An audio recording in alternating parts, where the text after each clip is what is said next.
ময়দা আর ডিম দিয়ে তৈরি হবে দোকানের মতো বিস্কুট। এখন থেকে আর কিনে খেতে হবে না। আসসালামু আলাইকুম everyone, welcome to Fariha's cooking ওয়ার্ল্ডে। মাত্র 10 মিনিটে মজার বিস্কুট তৈরি করতে পারবেন। তবে আর কথা না বলে দেখে নিই রেসিপিটি। প্রথমে ডো বানানোর জন্য লাগবে একটা ডিম, তাতে স্বাদ মতো লবণ দিয়ে দিব, হাফ কাপ পরিমাণ চিনি দিয়ে দিব।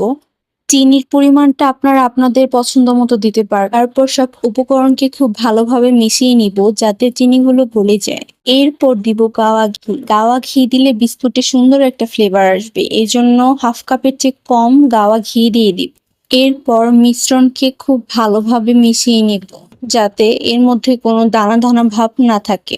মিশানো হয়ে গেলে এতে অল্প অল্প করে ময়দা দিয়ে ডো তৈরি করে নিচ্ছি।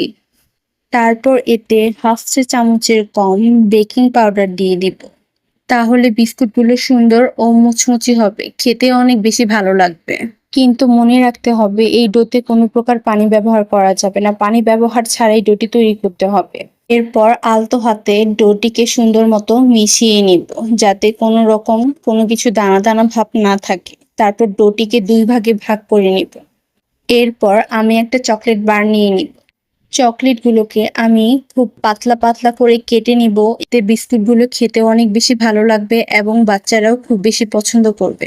চাইলে আপনারা চকলেটটা মেল্ট করেও দিতে পারেন, কিন্তু মেল্ট করলে যদি চকলেটের ডোটা পাতলা হয়ে যায়, এই জন্য চকলেটটাকে পাতলা করে পাউডারের মতো কেটে তারপর মিশ্রণের সাথে মিশিয়ে নিব। 2 ভাগে আমার ডো তৈরি করা হয়ে গেল, একটা হচ্ছে নর্মাল আর একটা হচ্ছে চকলেট। এখন বিস্কুটের শেপ দেওয়ার জন্য ছোট ছোট করে লিচির মতো নিয়ে লম্বা করে চোকা করে নিচ্ছি। খেয়াল করুন, আপনারাও কিন্তু আমারটি সুন্দর করে করতে পারবেন। আপনারা আপনাদের পছন্দ মতো ডিজাইনে যে কোনো ভাবে বিস্কুটটি তৈরি করতে পারেন। আমি একইভাবে 2টাকে লম্বা করে নিলাম এবং সাথে সুন্দর করে জোড়া লাগিয়ে দিলাম। তারপর আলতো হাতে একসাথে সবগুলোকে চাপ দিয়ে দিব। নিজেদের সুবিধার্থে একসাথে সবগুলো করে নিলেই ভালো হয়। এরপর আমি একটি ছুরির সাহায্যে হালকা করে বিস্কুটগুলোর উপরে দাগ কেটে দিব। খেয়াল করুন, দেখতে ঠিক সুন্দর পাতার মতো দেখাচ্ছে। সবগুলো আমি ঠিক একইভাবে ডিজাইন করে নিব। তারপর আমি বিস্কুটগুলোকে একটি বেকিং পেপারের ওপর হালকা ঘি ব্রাশ করে তাতে বিস্কুটগুলো সুন্দর করে দিয়ে দিব। বিস্কুটটা খেতে এত বেশি মজা, আপনারা বাসায় তৈরি না করলে বুঝতেই পারবেন।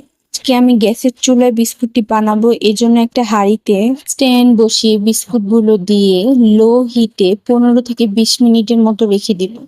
তারপর আপনারা নিজেরাই দেখতে পারবেন কত সুন্দর একটা কালার এসেছে, এত সুন্দর স্মেল বের হচ্ছিল। তারপর বিস্কুটটিকে নামিয়ে ঠান্ডা করে নেব।